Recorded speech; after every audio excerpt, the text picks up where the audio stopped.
Evergreeners, welcome back. So this is the barn session number 4, which is horse care and horse safe knots and how to catch your horse. And today I have the wonderful Sina with me, as well as Jay the horse. And so we're just going to show you how to catch your horse, how to brush your horse, and how to tie your horse to a stall. Take us away, Sina, and show us how to catch a horse. So first you want to throw the lead rope over top of their neck. That way they know that they've been caught. And then you want to bring the halter. You're going so fast. I'm sorry. You want to bring the halter over their heads.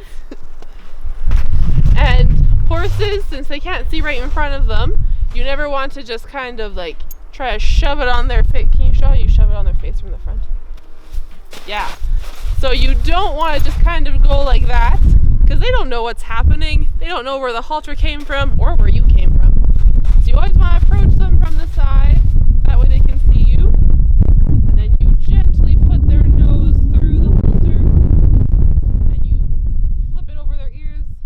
And then some of them have a little clasp that you can hook up, while other ones have... Somebody undid his clasp. That's impressive. That's broken.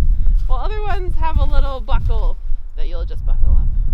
And now your horse is caught. So you can hold on to their lead rope. And you're good to go places with your horse. So now that you've caught your horse, you can brush them. And brushing is just a really great way to spend time with your horse, as well as to make sure that they're doing okay, that they don't have any major injuries, and it's like a nice massage for your horse. So there's a couple brushes that we'll be using. So first we have the curry comb, which is this little plastic brush. Yeah, perfect. And so you can use this brush anywhere on your horse except for their face and legs. And you kind of use it in little circles or big long strokes. And it helps get all of the dirt and dust and poop chunks off of them. It's also shedding season, so right now these brushes just collect all of their hair. And then the next brush that we have is the dandy brush, or some people call them the hard or soft brushes. And so these ones, they have little bristles. It's kind of like a big toothbrush. And so you use these after the curry comb, and they're like little brooms that you can use to flick away all of the dirt that you just loosened up. And again, you can use this anywhere except for their heads, because no one really likes brushes all over your face. Excellent. It's still shedding season. And then I'm just going to hand you a normal hoof pick. Next we have the hoof picks. So you use these to get all of the rocks and poop and gross things out of your horse's feet. And Sina will demonstrate how you pick a hoof. So you want to ask them to pick up their foot. And then you kind of go around. There's two little canyons on either side of the frog that you want to pick around. You don't want to pick the frog itself, because that can injure your horse.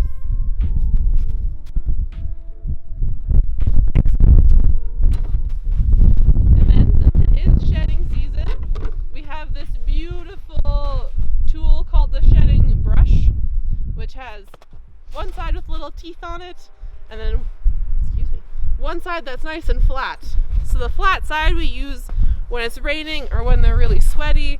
It's kind of like a squeegee, and it helps get all that water off of them. On the little toothy side, we use during shedding season to help really loosen up all of that hair.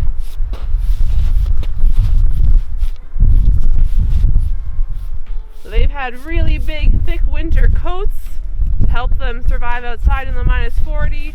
But now that it's no longer -40, and it's almost springtime, they're shedding all of that fluff. That way they don't overheat. And the last brush is the mane comb. And so you can use this on your horse's mane and tail. And the really fun fact about horses is that they have no feeling in their manes at all. So Sina can hang off of his mane. Can I hang off of his mane? Yeah, like hang off.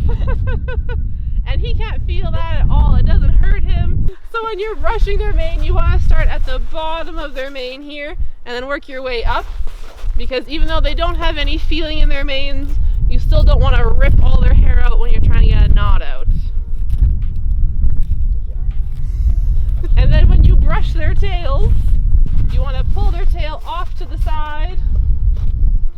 don't get pooped on. And again, you start at the bottom and work your way up. And that's how you brush a horse. Okay, so now I'm going to show you all how we tie our quick release knots here at the barn.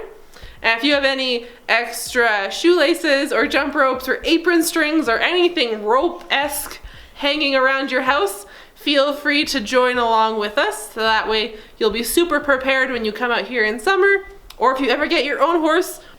Okay, so when you're tying a horse, you always want to try to tie them at wither height. And so their withers are right here, so we tie them right here, because if you tie them too low, then they can step over the rope and get stuck. Or if you tie them too high, then they can't actually go anywhere or move around, and they can get panicked. So you want to take your rope, and so we're going to call this end here the tail end, and we're going to call this end here the horse end, even though it's technically all the same rope. So you're going to take your tail end and put it around the post, or if you're doing this at your house, around a table leg or a chair or a railing. And then the whole knot is going to be tied with the tail end. We're not going to use the horse end at all.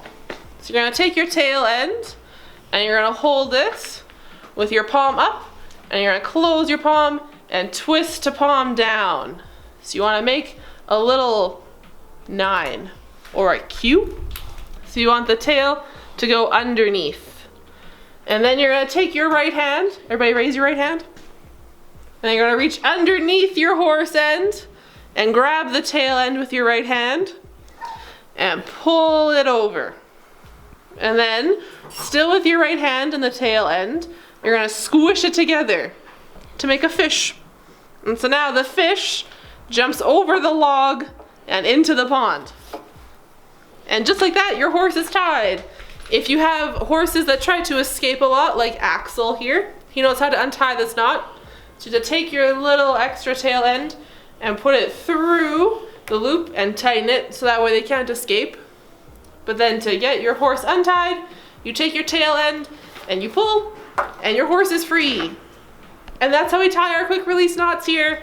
That way if horses start panicking, we can undo them quickly, so we never tie them with just a normal knot that you would use to tie your shoelaces together.